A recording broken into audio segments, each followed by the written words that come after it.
Hello धुरंधरो, नमस्ते, राम राम। मैं हूं अमित चौधरी। स्वागत है आपके अपने YouTube चैनल अमित सर जी के में। तो आज 28 दिसंबर है और डेली करंट का तहलका हर रोज की तरह सुबह 6 बजे मेरी क्लास प्रेजेंट हो जाती है आप सभी के लिए, जो कि मोस्ट इंपोर्टेंट है क्वेश्चन। इसमें 10 से 12 क्वेश्चन होते हैं और हर वो इंपोर्टेंट क्वेश्चन होते हैं जो आपके जिस भी पेपर की आप तैयारी कर रहे हो, जैसे कि SSC GD नेक्स्ट मंथ होने वाला, उसके लिए करंट अफेयर से रिलेटेड क्वेश्चन मोस्ट इंपोर्टेंट हो जाते हैं। मेरी ये क्लास, जितनी भी मैंने क्लास करवा रखी है, आज जो 130वीं क्लास चल रही है, इसकी पूरी फुल ऑन टेलीग्राम पर PDF पढ़ी है, हिंदी और इंग्लिश में पढ़ी है। आप जाकर के देख सकते हो और सभी की सभी वीडियो फ्री है और सभी के सभी PDF जो है टेलीग्राम चैनल अमित सर जी के, जो कि डिस्क्रिप्शन में हर रोज लिंक दे देता हूँ, वहां से प्राप्त कर सकते हो। ठीक है, दोनों में होती है, हिंदी इंग्लिश में। ठीक है, हर रोज मैं बताता हूँ अपने भाइयों को। तो शुरू करते हैं अपनी क्लास को, करंट अफेयर को जोरदार तरीके से। ठीक है, सबसे पहले मेरी क्लास होती है। ठीक है, तो हर रोज की तरह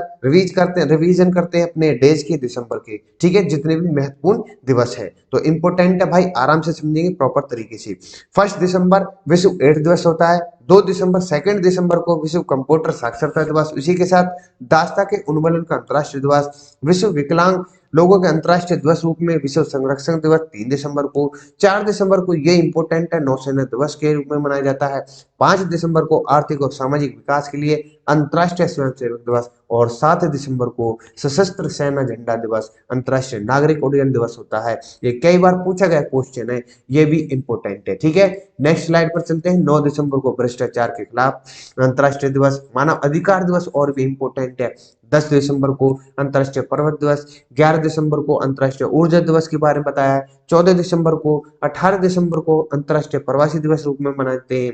गोवा मुक्ति दिवस के रूप में मैंने आपको प्रॉपर तरीके से 19 तारीख की करंट अफेयर में समझाया हुआ है। 20 दिसंबर को अंतर्राष्ट्रीय मानव एकता दिवस होता है। 23 दिसंबर को किसान दिवस होता है। ये सभी के सभी दिवस इंपोर्टेंट है। चलिए, आज के करंट अफेयर का फर्स्ट क्वेश्चन आपके सामने है, इंपोर्टेंट। पीएम मोदी 30 दिसंबर को किस राज्य की पहली वंदे भारत एक्सप्रेस को हरी झंडी दिखाने जा रहे हैं? ये इंपोर्टेंट है। ठीक है, इसमें सभी के सभी जितने भी वंदे भारत जो एक्सप्रेस है, कहां से कहां तक है, सभी मैं आपको प्रॉपर तरीके से बताऊंगा। तो पहली वंदे भारत किस राज्य में लॉन्च करने जा रहे हैं, यहाँ पर हरी झंडे दिखाएंगे पीएम मोदी, जो कि प्रधानमंत्री जी हैं अपने वर्तमान के।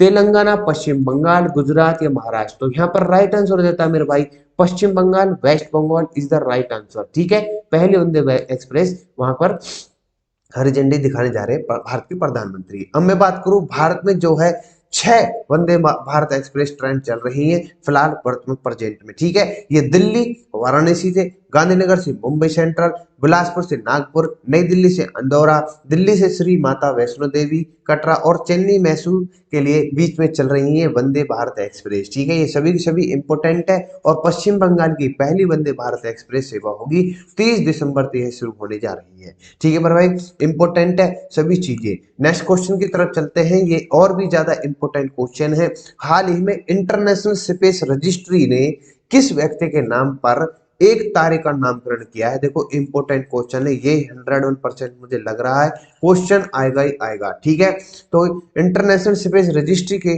किस व्यक्ति के नाम पर एक तारे का नामकरण किया है? तो आदित्य नाथ योगी, अटल बिहारी वाजपेयी, राहुल गांधी या केजरीवाल? तो यहाँ पर राइट आंसर हो जाता है आप सभी को, अभी मैंने कल बताया था 25 दिसंबर के दिन जो जयंती होती है अटल बिहारी वाजपेयी जी के रूप में, सुशासन दिवस रूप में मनाते हैं। तो इन्हीं के नाम पर इंटरनेशनल स्पेस रजिस्टर ने इनके नाम पर एक तारे का नामकरण किया है। इसके बारे में थोड़ा सा मैं बता दूं, 25 दिसंबर को भारतीय जनता पार्टी बीजेपी जो है औरंगाबाद इकाई ने भारत रत्न प्राप्त करता अटल बिहारी वाजपेयी को नाम पर एक तारे का नाम रखा। ठीक है, ये जो भारत रत्न 2015 में इनको प्राप्त हुआ था, ये आपको मैं कल प्रॉपर तरीके से बता चुका हूँ, इंपोर्टेंट है ये भी।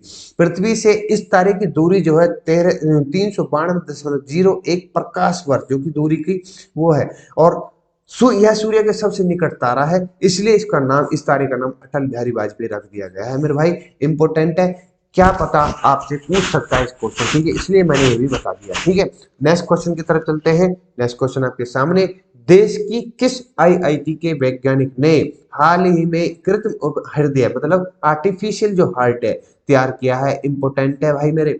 आईआईटी झांसी, बेंगलुरु, कानपुर, आगरा। तो यहाँ पर सी इज द राइट आंसर हो जाता है। आईआईटी कानपुर ने ये बहुत बड़ी अचीवमेंट प्राप्त की है, कृत्रिम हृदय तैयार किया है, आर्टिफिशियल हार्ट तैयार किया है। ठीक है, मैं इसके बारे में थोड़ा लेकर आया हूँ कि इस कृत्रिम हृदय को आईआईटी कानपुर द्वारा निर्मित किया गया है, विकसित किया गया है, और इससे लोगों को तीव्र हृदय संबंधी जो समस्याएं होती हैं उनको जल्द से जल्द इसकी मदद मिलेगी। इसलिए आने वाले समय में ऐसे मरीजों को एक कृत्रिम दिल लगाए जाएंगे। ठीक है, आईआईटी कानपुर के निर्देशक जो कि अभय करंदीकर ने कहा है कि भारत में प्रति 1000 जनसंख्या पर सिर्फ 8 डॉक्टर हैं। ठीक है, ये भी आंकड़ा देख लो। और जानवरों का प्रशिक्षण 2000 अभी फरवरी और मार्च में चल जाएगा 2023 के अंतर्गत, और आने वाले 2 साल में ट्रांसप्लांट व्यक्ति के अंतर्गत होने लगेगा इसको लेकर के। ठीक है, ये सभी चीजें इंपॉर्टेंट है, मैंने सब कुछ आपके सामने रख दिए पॉइंट वाइज। ठीक है, नेक्स्ट क्वेश्चन की तरफ चलते हैं, इंपॉर्टेंट है। Centre for economics and business research, जिसको CEBRF लास्ट ईयर इसकी फुल फॉर्म पूछी गई थी, क्या पता इस बार भी पूछ ले आपसे। ठीक है, के अनुसार कब तक भारत तीसरी सबसे बड़ी अर्थव्यवस्था बन जाएगी। ठीक है, इंपॉर्टेंट क्वेश्चन है। थर्ड लार्जेस्ट इकोनॉमिक्स, ठीक है, 2030, 35, 2025, 2040। जो CEBR है ये अमेरिका की है, ये हमारे इधर की नहीं है। ठीक है, संस्था जो है, तो इसी के अनुसार centre for economic and business इस रिसर्च ने बताया है कि 2035 तक हमारे जो भारत की अर्थव्यवस्था वो तीसरे नंबर पर आ जाएगी। ये इंपॉर्टेंट है। ठीक है, और इसने बोला है कि जो भारत की अगले 5 वर्षों में जो इकोनॉमी होगी या जीडीपी होगी, ठीक है, 6.4% रहेगी। ब्रिटिश कंसल्टेंसी CBR ने बताया है कि अगले 9 वर्षों में उसकी वृद्धि जो होगी 6.5% होगी। ठीक है, CBR ने कहा है कि 2037 तक दुनिया का सकल घरेलू उत्पाद GDP दोगुना हो जाएगा। ये सभी की सभी रिपोर्ट, ये सभी की सभी जितने भी पॉइंट निकाले मैंने आपके सामने रखे हैं, ये सभी के सभी CEBR के द्वारा प्रेजेंट किए गए। ठीक है, जो कि अमेरिका की एक संस्था है। ठीक है, चलो नेक्स्ट क्वेश्चन पर चलते हैं, हमारे लिए तो गर्व की बात है। भारत का पहला पूर्ण पुस्तकालय वाला निर्वाचन क्षेत्र कौन सा बन गया है? देखो इंपॉर्टेंट क्वेश्चन है, ध्यानपूर्वक समझेंगे तभी आपके समझ में आएगा। पहला पूर्ण पुस्तकालय की बात हो रही है और वो भी निर्वाचन क्षेत्र की बात हो रही है। तो ये झांसी है, मथुरा है, धर्मदम है या वाराणसी है? तो यहाँ पर सी इज द राइट आंसर हो जाता है, जो कि केरल के अंतर्गत जो कि केरल के प्रधानमंत्री हैं पिनरई जी, उनका अपना क्षेत्र है, निर्वाचन क्षेत्र धर्मदम के नाम से। तो वहां पर ये पहला निर्वाचन क्षेत्र बन गया जिसमें पुस्तकालय खोला गया है। ठीक है मेरे भाई, भारत में पहला सार्वजनिक पुस्तकालय की केरल का राज्य केंद्रीय पुस्तकालय है, जिसे त्रिविक्रम पब्लिक लाइब्रेरी के रूप में भी जाना जाता है। ठीक है, हाल ही में जामताड़ा भारत का पहला जिला बन गया था जिसमें प्रत्येक गांव में एक पुस्तकालय खोला गया है। ये सभी मैं तो यही चाहता हूँ, हर गांव में एक पुस्तकालय, एक लाइब्रेरी खोली जाए। ठीक है, ठीक है, ताकि बच्चों को पढ़ने का अवसर मिल सके, ज्यादा से ज्यादा बुकें मिल सके पढ़ने के लिए। ठीक है, ये इंपॉर्टेंट चीजें हैं। ठीक है, आने वाले टाइम में मैं भी कुछ ऐसे करूंगा। ठीक है मेरे भाई, जो कि फ्री रहेगा। नेक्स्ट क्वेश्चन आपके सामने है, कौन सा चक्रवात संयुक्त राज्य अमेरिका और कनाडा से टकराएगा? देखो इंपॉर्टेंट क्वेश्चन है, ये चक्रवात की बातें बहुत आती हैं, बुलबुल, बम चक्रवात, टाइफून या साइक्लोन। तो फिलहाल जो है B is the right answer हो जाता है, बम चक्रवात, जो कि काफी तबाही मचा रहा है संयुक्त राज्य अमेरिका में और कनाडा में। ठीक है, यह तूफान जो है इनमें काफी तबाही कर दी है, काफी नुकसान कर दिया है इसने। बम चक्रवात काफी सुनने को मिल रहा है, न्यूज़ों में छा रहा है, इसलिए मैंने इस क्वेश्चन को डाला हुआ है। तो यह एक तूफान है जो बहुत तेजी से तीव्र होता है, दबाव जितना कम होगा आपको पता होगा उतना ही तूफान तेज आता है, और तीव्रता की इस प्रक्रिया को बम जेनिस कहा जाता है, इसलिए बम चक्रवात इसका नाम पड़ा है। ये इंपॉर्टेंट है। ठीक है, कहाँ कहाँ आता है आपसे पूछ सकता है ऑप्शन वाइज। ठीक है, तो इसलिए इंपॉर्टेंट है। चलो नेक्स्ट क्वेश्चन की तरफ चलते हैं।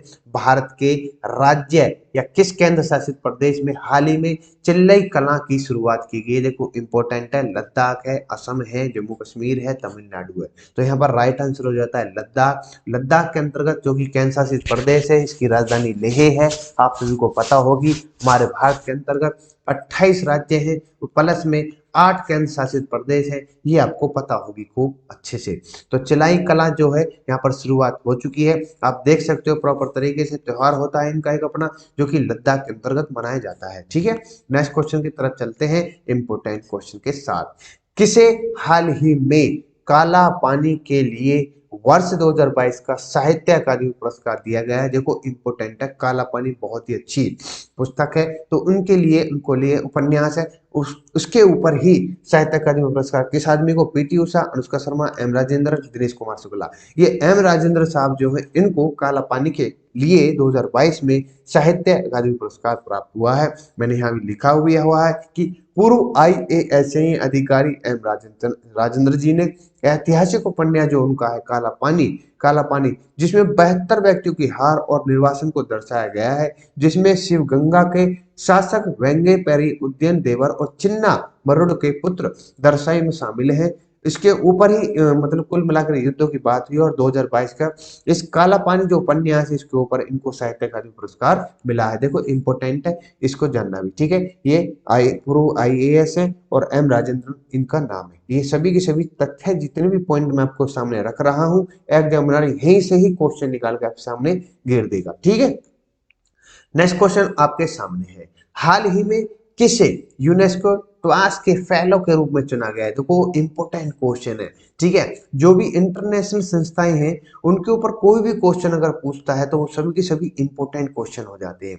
तो ये यूनेस्को के लिए जो फेलो रूप में चुना गया है वो है अनुराग रिज्जू, सरगम कौशल, प्रोफेसर KS रंगप्पा या फिर मनीष रामदास। तो यहाँ पर राइट आंसर हो जाता है प्रोफेसर KS रंगप्पा, ठीक है। इनको ही फेलो के रूप में चुना गया है यूनेस्को। आप सभी को पता होगी यूनेस्को की full form united nation educational scientific and culture organisation, जिसके रूप में इनको फेलो के रूप में चुना गया है प्रोफेसर KS रंगप्पा जी को, ठीक है। आप सभी को बताया मैंने सरगम कौशल जो है ये, चलो ये इन कमेंट मुझे बताना है, मिस्टर एशिया बनी है, मिस्टर वर्ल्ड बनी है, मिसिज वर्ल्ड बनी है, मिसिज एशिया बनी है, मिसिज इंडिया बनी है या फिर मिसिज वर्ल्ड बनी है। ये इंपॉर्टेंट क्वेश्चन है हमारे भारत के लिए, बहुत बड़ी अचीवमेंट है, काफी सालों बाद ये अचीवमेंट प्राप्त हुई है। तो इन कमेंट मुझे बताना थे सरगम कौशल जी ने किस के रूप में ये प्रतियोगिता जीती थी या फिर किस रूप में इनको ये हासिल उपलब्धि मिली है, ठीक है। ये इंपॉर्टेंट क्वेश्चन जो मैंने आपसे साझा किए, ठीक है। रंगप्पा के बारे में बता दूं अपने भाइयों को, जो भारतीय विज्ञान कांग्रेस एसोसिएशन के पूर्व महासचिव थे जो रंगप्पा जी, अभी मैंने बताया है,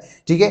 इनके ने दावा किया कि भारत एकमात्र वैज्ञानिक है जो 2022 में प्रवास के लिए चुने गए। प्रोफेसर रंगप्पा ने कहा है कि उन्होंने 550 से अधिक अंतरराष्ट्रीय पत्र प्रकाशित किए हैं और 11 पेटेंट हैं, जिनमें 2 शामिल और पेटेंट जिनका व्यवसायीकरण किया गया है। ये सभी के सभी तथ्य रंगप्पा द्वारा दिए गए और जिनको यूनेस्को ट्वाइस के लिए फेलो में चुना गया, ठीक है मेरे भाई। देखो सभी सभी चीजें जितने भी पॉइंट होते हैं क्वेश्चन से रिलेटेड वो सभी के सभी डिस्कशन करना मेरा मेन एम रहता है, टारगेट रहता है। क्या पता यहाँ से क्वेश्चन किसी प्रकार से उठा ले एग्जामिनर, ठीक है।